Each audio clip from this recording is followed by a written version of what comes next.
In a world that's always moving, don't stand still. Why wear clear lenses when you can choose dynamic ones that adapt to your life? Discover Transition Lenses, clear lenses indoors that darken outdoors. Available in a wide range of colours. Visit your Boots opticians for a demo. Hello and welcome to See What's Possible. It's the podcast brought to you by Boots Opticians that meets with some of the nation's most inspiring sports stars, media personalities and performers. We discover the secrets behind their phenomenal achievements and the mindset they instill to battle against all the odds. I'm your host, Myleene Klass, and today we're going to be looking back over some of the highlights of the series as we learned of incredible accomplishments by leading role models in the entertainment and sporting worlds. It's a real mix of willpower and the art of bouncing back, reminding us not to be afraid to push out of our comfort zone. From Pickles losing her leg in a near-fatal accident and going on to run marathons, to McGuinness finding freedom following her autism diagnosis, and Stephen Frayne, formerly known as Dynamo, with his truly magical life story lifting him out of poverty. You will be in awe.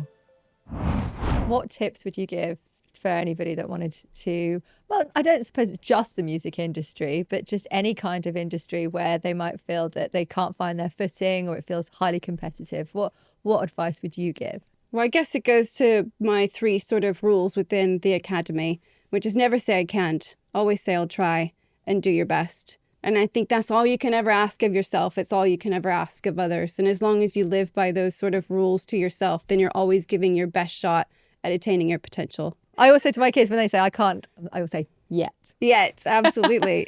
What about you, Leo? What advice would you give to all the inspiring artists who want to break into the music scene and it just feels so overwhelming? Or just in life about pursuing what you want to go for? Be you and don't let anyone tell you that you can't be. No matter how weird it is to you or how weird it might be classed by other people or whatever it is, be you. Because I feel like the most successful people that we know are the most unapologetic and unorthodox people that we've ever seen. I always knew I'm too stubborn to take orders from people. So I was going to find something, whether it was freelance in some way to make money because I was not trying to work a job. And then music happened. So now I've never worked a job ever. Well, I mean, the line is, find a job you love and you'll never work a day in your life. Facts. You must feel like you're living that exact dream now. I'm living it, but still a long way to go. Oh, well, I mean, looking at you, Kimberly, we've done the whole band experience. Yeah. But you must relate to what Leo is saying. Absolutely. I was just thinking, great ambition that you can't deny, it just lives within you. It comes with great sacrifice. Sometimes, isn't it, when things go wrong or you have maybe a bit of difficulties or something's not as planned, actually you learn the most about yourself, don't Well, you? Yes, agreed. Yeah. Ellie, it's funny you say that. That's exactly why we're here today. You're quite right. When things go wrong, the saying is you learn more from pain than you do from pleasure. Yeah. I'm going to guess, has that been your experience? Yeah, very much so. And even when I was an athlete as well, when times went well in training, in competitions, you'd just be on the bus and you'd just be on this joyful high. Whereas when a session or a race didn't go to plan, that was the time you evaluate everything, isn't it? I always used to sit with my coach and think, what could we have done better? What could I have done differently? And those are the times where you learn actually more about yourself during those low moments to the high moments as well. I think also it's a support system around you. I think since retiring and being in this next chapter of life, having that support system is so, so important to me. And the team around you, with whether it's coaches, friends, family, loved ones, it's that whole team is supporting you throughout the journey is the most important, I think, too. Has that been your experience, Millie? Yeah, 100%. When I lost my leg, my family really were with me every day and got me through it. You both feel that you have, like I said before, so much positivity emanating from you that I think you could excuse yourself for not having. You could be very angry at the world, and neither of you have taken that path. Why? I think in life you have 2 choices, right? To either struggle or to cope. And you have to pick one. And eventually, say you struggle and you're there for a long time, eventually you'll have to cope again. So for Some me, people don't. Some people can't. but it's tough, isn't it? Because I do believe that eventually people find their way, whatever way that may be. I do think they get there. But I think it's about having the confidence and self-belief to grow that, to know that you will be okay again. I think that's super important. But yeah, for me, it was very, very quick that I was just like, right, I need to focus on this and focus on the positive and change the perspective to know that I will be okay. And I think that's not really widely done, or people don't really know how to do that. So it's just about sharing that and knowing that anybody can rewire their brain into more positive thinking. It just takes a lot of habit, a lot of practice, but anybody can do it.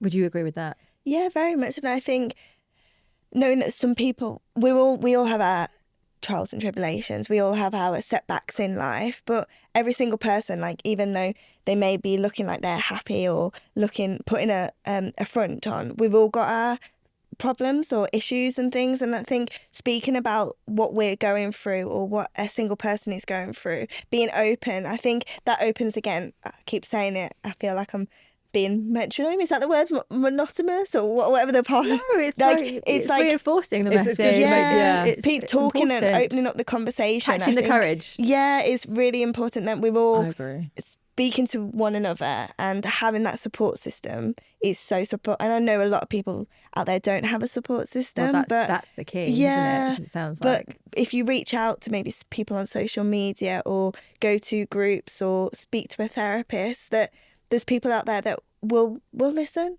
Can I just get something off my chest? Go for When it. people say ADHD, autism, being neurodiverse is a superpower, how do you feel? Because I used to try that I hate approach, it. and I now stop saying that.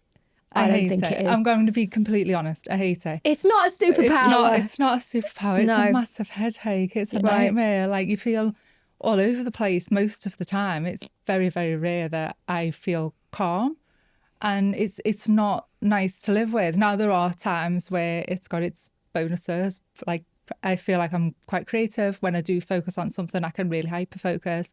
But there is another 80% of life that I will miss out on because of how much my neurodiversity is affecting the way I think, the way I feel, the way I act. It's it's not a superpower. I think the superpower narrative came from the fact that for so long it was seen as such a negative thing, of it was seen as, a bad thing and something to be ashamed of and something to hide and something to be like, oh no, I don't want to associate with that. And I think it almost came in to kind of counterbalance that. People wanted to re-own it of no, it's not this terrible thing. It's actually a superpower, but it's neither of those things are actually true. It's like you say, it's somewhere in the middle where some things are easier for me and a lot of things are a lot harder for me. And I think I can see where people came from of wanting to give, children that are getting diagnosed, wants to give them a positive thing rather than, it's not something that you need to be upset about or ashamed of. It's something to be proud of. But I think, it's not helpful to be told that it's a superpower when you feel when you feel how stressful it is and you feel how difficult it is. I think, that really being told that it's a superpower, although I think the intention behind it is good to try and give people a positive. It's actually it just kind of diminishes all of the struggles that I have. Christine, you've been incredible since you've always been incredible, but you have been particularly incredible since getting your diagnosis because you got it quite late in life. 30s, early 30s. I am happy that I've got my diagnosis more now, 5 years later, than at the time. At the time, you'll probably find 30, 40 clips of me on social media on different shows where I have said, oh, well, I understand myself now because I've got this diagnosis, so I understand myself now. But I didn't understand myself at all. I knew why I was the way I was, but I didn't truly go deep inside and figure out, are my thoughts and feelings my own, or are they what I'm hearing and I'm a massive empath and I'm taking, am I really sticking to things that I want to do? Now that I'm aware that I just say yes to things because I don't want to upset anybody, now I know that I do that. Does that make me stop it now? Because my authentic self is still that people pleaser. I love that I understand it, but 5 years later, I'm still very much trying to understand me as an individual person. And that's been the best thing for me, figuring out what works for me. I think it's so different now that I have my diagnosis. I think growing up, when I didn't have that context of knowing that I was autistic and ADHD, I used to struggle so badly socially, like especially at school. I went to an all-girls school for quite a while. And then I moved from there to a school that was mixed, but it was in like there was still girls and boys' houses. So it was a lot of time sort of being forced to be friends with girls. And I think everybody, well, all teenage girls, I think, have quite a rough time with friendships. But I think when you're autistic, there's so much more difficulty. Well, if you're not reading those social cues, or you're feeling that you're being left out, or they know that's your vulnerability, then it's brutal. And I think being a teen's brutal anyway. It is, however. But I think when you don't have that context as to why you're finding it hard to fit in, and nobody else has that context as to why you might be behaving slightly differently to what they might expect, or you might do things in a slightly different way. It's like there's almost like you're speaking two different languages. So there's no wonder that it doesn't work out. But also you have no other explanation than to blame yourself, because you think, well, I'm the one that people always fall out with. I'm the one that never fits into a friendship group. I'm the one that things always seem to go wrong with. So it must be a me problem. I must just be horrible to be around. But I think that like really, I think that's one of the things that I struggle with most, of like, if I'd have known earlier, I would have had so much more compassion for myself, I think, because I had no reason to believe that I needed to be compassionate. I just thought, oh, well, I must be horrible to be around. And I think that was like a really rough point. But I think now, having that context, it's like I can communicate to people, okay, if I'm blunt with you, that's actually a good thing, because it means that I feel like I trust you enough to be able to be honest with you, because my natural state is to communicate in quite a blunt and direct and to the point way. And 90% of the time I'm covering that up because I'm people pleasing and I'm making sure it's packaged in a nice way so no one takes offence. But if I feel able to just say it how it is with you, that's actually a really good sign, because that means I trust you enough to be myself around you. So actually, if you think that I'm being blunt, I'm not being rude. I'm actually, showing that I love you by being myself around you.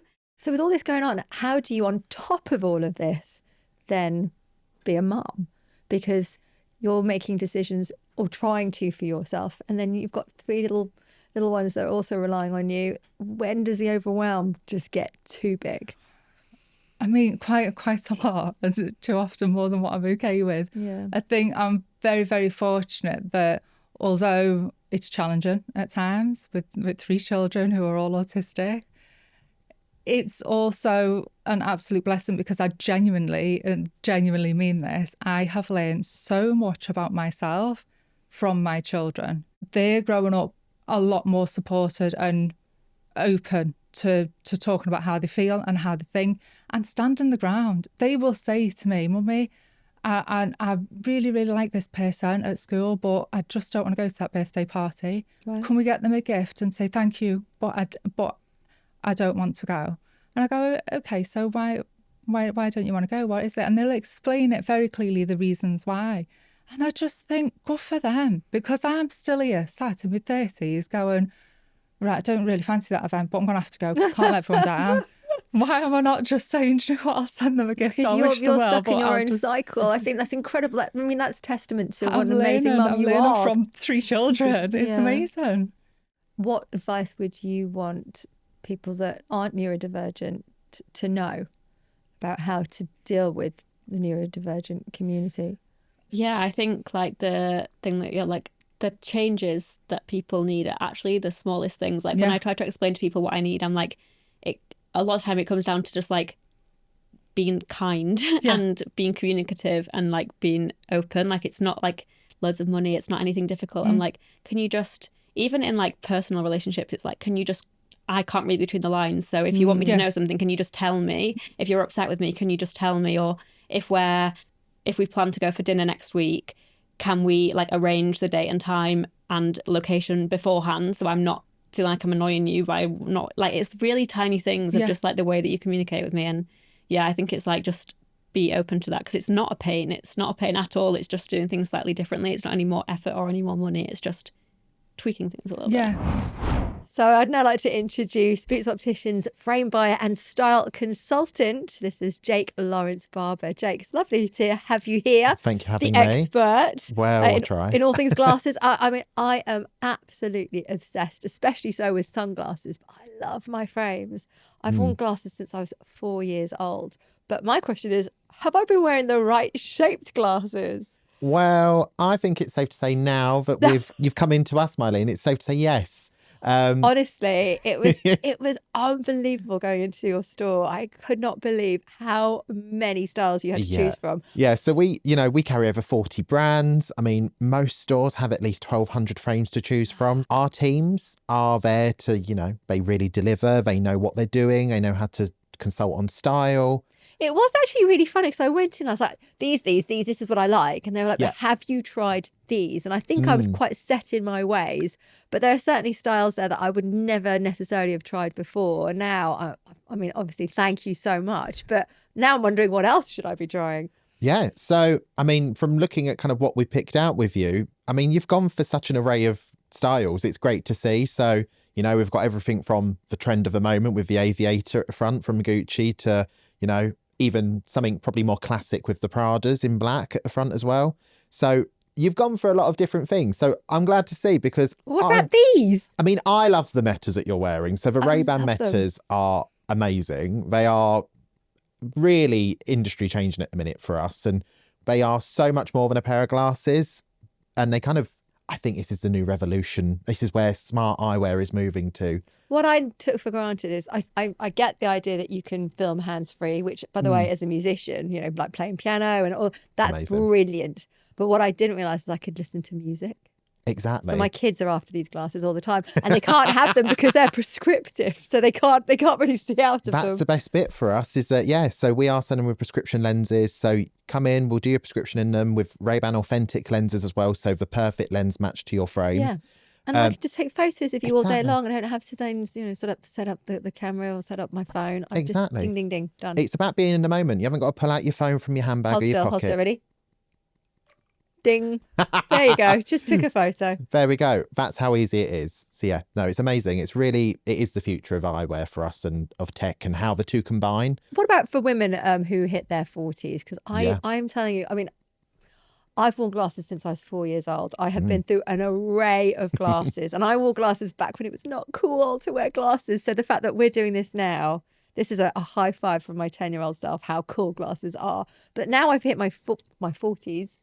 Heading towards my 50s, my eyesight's really changed. Is this something that you find?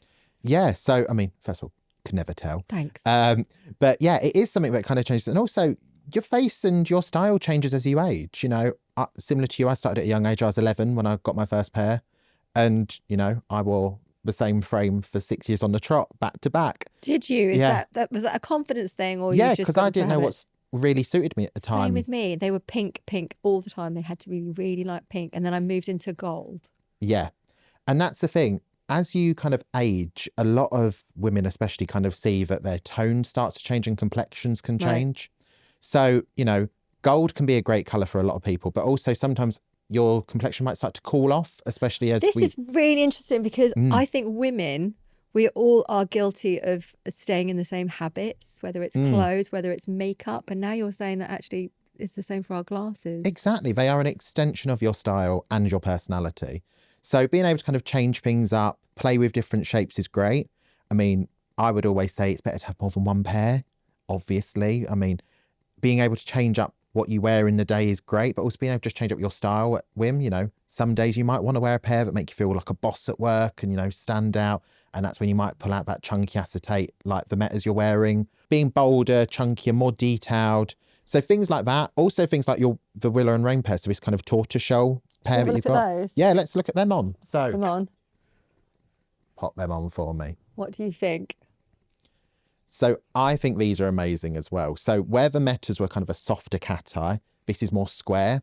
But again, the width and the fact it has a subtle cat that pulls out across your eye, it just gives you more definition. Okay. So what's great about these as well, it's a two-tone front. So you get that really beautiful, what we call kind of a honey Havana at the top. So it's really soft, very kind of yellowish in tone, so more kind of warmer than a traditional kind of brown, cooler tone. But also that soft, subtle gradient of the brown crystal underneath really helps kind of keep it warm and really soft. Thank you so much. Pleasure. Thank you so much for having me. So your diagnosis is officially called apraxia of speech. What does that actually mean? Well, initially, the contact between the brain and the mouth had broken down. Basically, the thought process is still there, but when you come to say the words, they're not there, or they either come out wrong and people can't understand you. And I was obviously at home during lockdown and talking to my wife, and what's up with you? Have you been drinking? No. It's 11 o'clock in the morning. Of course I've not. You're sounding strange. And I knew in my mind that something was wrong. But obviously, being a stupid man, I didn't want to Did say you want to go anything. to doctors? Yeah, didn't want to say anything to her. Didn't want to say anything to anyone. And I kept saying no, like Sky, my employers will sack me. He said, well, everybody's asking the question, what's up with you? Are you drunk? Have you had a stroke? Are you drinking too much when you're in vision at a game? So you thought you'd lose your job? Well, it wasn't. That wasn't the thing I was thinking. I was thinking the embarrassment of it all, Chris. being someone. So I thought my voice identified who I was, and that was the biggest mistake, really, because your voice doesn't define who you are. I realize that now, but at that time, when I was still a dinosaur, so to speak, anyway, I did a game at Rotherham during lockdown, Rotherham versus Shrewsbury, and it was incoherent. I couldn't say the words properly. I said the odd one or two wrong beforehand, but this particular game, most of the words came out wrong. So after the game, I got in my car and I thought, I wonder if anybody's noticed, and got on Twitter, and everybody was saying that something wrong, have you been drinking, and all that sort of stuff. There's a lot of power in vulnerability. Yeah. Which is something that nobody wants to necessarily place themselves in, but it's surprising what the reaction can be like when you just say, I need help, or I'm in a people are sticky just situation. Amazing. The day you let people know about your condition is the day you start to heal. The outpouring of love was amazing. Yeah. So it cheered me up, and I thought, no, everybody wishes me well. It's not an embarrassment, my condition. So I accepted it. The first thing I have to ask, which so many people come to me with, is what happened to Dynamo? There was a lot of things going on in my life, a lot of loss and sadness, and in the middle of dealing with things, I had quite a big tragedy all happen all at once, where my two dogs died in the same weekend as my nana. And people who know about my story know that, my nana did a big part in raising me. My mum had me really young, so my nana was always there to help and support. And at the time, I was really struggling because I'd been in and out of hospital because of my Crohn's disease. I was unable to even hold a pack of cards or shuffle them because my hands were so painful from the arthritis that I'd developed from my Crohn's. And I felt like everything in my life was slipping away from me. It was just kind of oxymoron. I'm this guy who's seen by the public as Dynamo, who can do all these incredible things, walk across the River Thames, make cards float, do all these amazing spectacles that people have come to know me for. But on the other side, I'm in hospital couldn't even do the most simple of tasks. I couldn't make a cup of tea for myself. I was so debilitated with the illness. You know what? It made me realise, all right, I need to take a step back and just focus on getting Stephen right, because I was suicidal for parts of that period in my life, and I needed to kind of just, fix myself in order to find the magic again, I guess. And then as I started to get to know Stephen again, I figured that was the person that the world needed to get to see, the real me, behind all the smoke and mirrors. And that way, I felt like a lot of pressure trying to live up to the name of Dynamo. And because of my illness, I wasn't able to do things in the same way. So I figured, all right, if I come back as myself, then there's no blueprint. I don't have to be like anything. I can just be myself, and hopefully people will like that. And hopefully that's as amazing as my past. I mean, you covered so much there. I'm so sorry about your gran. 'Cause, like, when you hear your story and where you came from and what you created for yourself, it sounds like she was the backbone of everything, and your grandfather. My nana and grandpa, they're actually my great-grandparents. My grandpa got me into magic in the first place, but it was my nana who really nurtured it. Like, she was the one she'd take me to find like the magic clubs, like the Bradford Magic Circle. She took me to find that. She took me to Blackpool to this big magic conference. We'd go on we'd go all over the country. Jeez, just trying to fight. So this is how much my nana cared about making sure that I was able to pursue the thing I loved, right? We'd go to this place called Mylene's, right? It's in Wakefield. It's like a magic shop and fancy dress shop and joke shop. They sold all sorts of like cool things in there, right? And one of the things they sold were VHS tapes on magic and on card skills. And there was this set that I wanted, and it was by this magician called Daryl. He was known as, the magician's magician. He was like one of the best card guys ever. And he made this set called the Encyclopedia of Card Sleights. Then at Christmas, at the end of the year, my nana got me the whole set. No, and like it literally 160 quid. Yeah, it became like my Bible though, right? And I literally would just study it obsessively. That was just the start. Like, I got obsessed and, started to master these card sleights and these skills. And then I found out that Daryl is from America, but found out he was coming to the UK to do a lecture tour, and it was at an over 18s venue. So I was too young to be able to attend. I was gutted. So then that passed, and then that weekend I was having Sunday roast at the White Lion pub with Nana Gramps, the usual, right? And I got a tap on the shoulder, and I turned around, and it was Daryl, and my nana had secretly arranged for Daryl to come have Sunday dinner with us. And that was like the best thing ever. Like, it gave me like a masterclass in card magic, and some of the stuff he showed me that day I still do to this day. And yeah, like, that kind of, for me, just shows the level of care and attention that my nana put into trying to help me follow my dreams.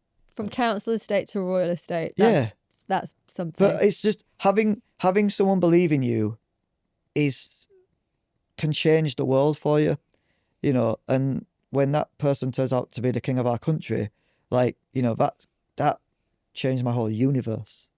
You know what I mean? And because of his support and everything that the Prince's Trust, or rather the King's Trust, King's Trust now, yeah. King's Trust now, yeah. Everything that they do, they are literally creating magic and helping people achieve their dreams. Dynamo, we're saying, is dead. Is it not just a move on? I think it's the end of an era. It's the end of an era. But it's the beginning of a new era. When I looked at this, when I was going through it, my worst, I felt like everything in me was dying, and felt like I was losing a life. Whereas now I look at things of how lucky am I get to live 2 lives in one lifetime. Well, Stephen, you've reclaimed your name, and honestly, you are your own little piece of magic. Girls, I feel like this has been long overdue. We've been like almost planning it as a coffee morning, but or therapy session. It could go either way. Session. That's what friends do. Yeah. Because I mean, we all of our paths cross daily, weekly. Yeah. And yet now we get to be here together. But we are weirdly bound by, I suppose it's quite a dark connection. But a powerful one. We were just saying, weren't we? Between us, I've lost 4 babies. 4. 4 babies. Yeah, 5. 5 babies. That's So some dark math. That is That an is- astounding 13 between 3 women. Yeah, that's a lot. 13 babies between us. Gosh, when you let that sink. I think that as a society, we really struggle with the idea of grief. And there's so many different kinds of grief. But it is a universal experience. We have to live through these things.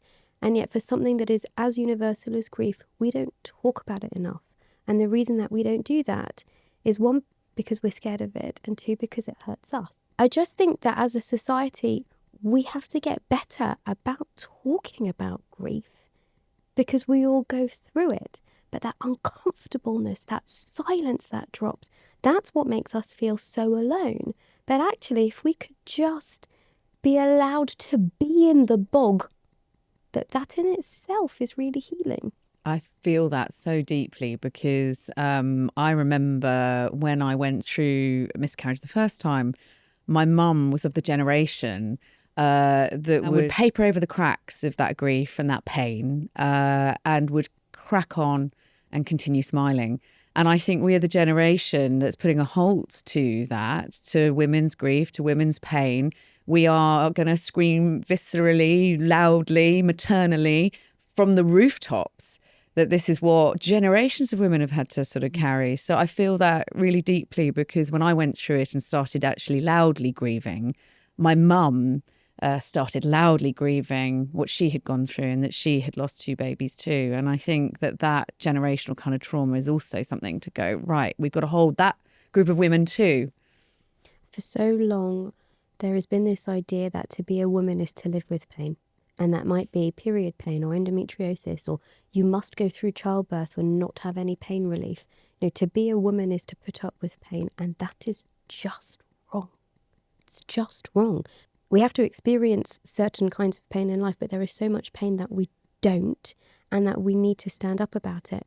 And so what I do now is when patients come in and they are having a difficult time, is that I try very hard not to do what I've been taught to do as a doctor, which is try to fix it. But I say, see you. And you see their eyes come up to meet yours, and you see that actually what we need so often is not to be fixed. We just need someone to lie down in the bog and say, I'm here. And so being a patient has changed me as a doctor, and being a doctor changed me as a patient. Pros and cons. It's kind of like the difference between empathy and sympathy. I remember going through miscarriage and, you know, it's been said across the internet, across the globe, you know, everybody has that response with, well, at least you could get pregnant. Yes. Or at least you've got another. At least. And all I needed was not like, you know, you said some utopian vision of at least you can get pregnant, because you don't know if I can get pregnant again. And I don't need that false hope. What I do need is exactly what you said, not to be fixed, but somebody to sit next to me. Because the difference between sympathy and empathy is empathy sits with you, sympathy says at least. When I went through divorce, when I went through miscarriage, when I went through postnatal depression, a lot of these kind of scars that women carry, I thought at sort of 40, that would be the point where you'd be in some kind of crisis, you know, like midlife crisis. We all have these, and you know this more than anyone, I think, in terms of as a doctor in the medical profession, we all bear scars. And I think historically, I thought those scars would be like you know, we said earlier, like sort of ugly, to hide, to put away. And actually at 40, divorced, tattooed, C-section scars, that scar's been opened 3 times to have 3 babies. What I deemed as ugly is very much at 40 become beautiful. I'm also joined by Boots optometrist and clinical services manager John Hopcroft. He's here to talk through the importance of regular eye testing and focusing specifically on the latest OptoMap technology. So I went to Boots Opticians and I went through the regular tests and then the more advanced tests, and that felt really comfortable. But something new for me at 47 was contact lenses. Amazing, yeah. Now, I tried them years ago and I just thought, this is not for me. I won't be able to do this. But so much has changed. Yeah. And in that time, I've also got what I suppose my kids would imagine was nanovision. You know, when we used to have those varifocals with the line across them? That's me. But you've changed the glasses, so nobody knows that I've got that sort of mystery line. Absolutely. So gone are the days that you have to have something visible to show that you need a varifocal or additional lenses. So the lenses today are just amazing. The technology that's within them, and also in the contact lenses, like you say, you can now wear lenses that mean you can see distance and near, and not wear glasses at all. Now, this has really blown my mind, because previously I've had myopia, I was short-sighted. That to me just seemed like a standard lens. But now that I need so much more from my lenses for, you know, near reading and music, and then for the distance for when I'm driving and going to concerts and things like that. At first, I thought, well, the whole time I'm just going to be moving my head around to adjust to the lenses. But my contact lenses do that. Yeah. How? Yeah, so the contact lenses work slightly differently to the spectacle lenses, and it does require a little bit of adaptation from you as a user, but essentially the lens has concentric zones of power, which just means in some sections it's focusing on the distance more, in some zones it's focusing closer to, and your brain is adapting to look and concentrate on what part of the image that it needs, depending on what task you're doing. So allowing you to focus at those different distances. So if you're playing piano, for example, or if you're looking off into the far distance, they're an amazing piece of technology, and they're evolving all the time. So the lenses that you've given me are just recalibrating with my body the whole time. Is that right? Yeah. So astigmatic lenses help correct by altering the positioning in the eye. So as you blink, they realign themselves so that you can get the best vision from the lens. That's my right eye. That's your my right astigmatism. And then in your left eye, with the multifocal lens, it has these different powers to allow you to focus at different distances, so that if you want to read, if you want to look at your piano or a computer screen, or if you're looking into the far distance. Something else that came up in my test, since we're just sharing everything, is apparently I don't blink properly. Yeah. Yeah. And apparently this is a really common thing. Was it 1 in 10 that the optometrist said? Absolutely, yeah. 1 in 10 people don't blink properly. And it can sound a little strange to hear Yeah, that I thought you my have blinking an was incomplete okay. blink. But it's more common than you think. And also things like using the computer. We blink less when we're concentrating on tasks, and that can exacerbate if you do have dry eyes or an underlying condition like that. It can exacerbate those symptoms. So the great news is there's lots of things that we can do to help. And the prevalence of dry eye is increasing unexpectedly. We use computers more, we use phones more, we're concentrating on things for longer, we work in air-conditioned environments. Risks increase with age. Women are more likely to be affected than men, 2 to 1. Why? And things like menopause can affect dry eye too. There it is. Okay, so perimenopause and going into that stage of your life, that's obviously going to have ramifications on your body. So what kind of joyful things can I expect? Well, dry eye can manifest in lots of different ways. So it can either feel like dry, gritty eyes, right through to very teary, watery eyes. And often patients will say to me, well, with a watery eye, how can that be a dry eye? Which does feel like a bit of a conundrum, but it's just the difference between whether your eye is not producing enough tears or whether it's not producing enough of the oils that help hold the tears on the front of the eye. But the great news is there's really simple treatments that can help both. And that's from drops that you buy over the counter, or drops that are led by your clinician recommending them to the specific type of dry eye you have, right through to clinician-led treatments. So we have something new called Zest, which effectively is like an anti-inflammatory for the eyelids. We apply it and it helps reduce down any swelling, it gets rid of any buildup of debris, and we're hearing some great things from patients that have tried this treatment. So for women around 40 plus, what would you recommend that they do when it comes to their eye health? Absolutely. Regular eye checks. Boots Opticians is introducing a dry eye evaluation as part of every eye check that we offer to help find those patients that are suffering from dry eye, because often we have these niggling symptoms. We don't think they're enough to report them or to do anything about. And actually, again, with dry eye, the sooner we start treatment, the more comfortable we can be. So regular checkups are really important. I think a lot of it I've just put down to just being a tired mum. Yeah, absolutely. Yeah. And this is a common thing that we hear. It's just something that I've sort of adapted to. It's something that I've noticed. But actually, there's lots of things that we can do to make your eyes feel much more comfortable. And also patients that just thought they couldn't try contact lenses because I've got dry eyes, that obviously means I can't. And that's just not the case anymore. So I had an epiphany. I had a bit of a moment just a couple of days ago, because a year to the day, I was at an award ceremony giving an award, and I couldn't read the auto cue. I was telling you this earlier. I couldn't read it for love or money, and I had to remember every word.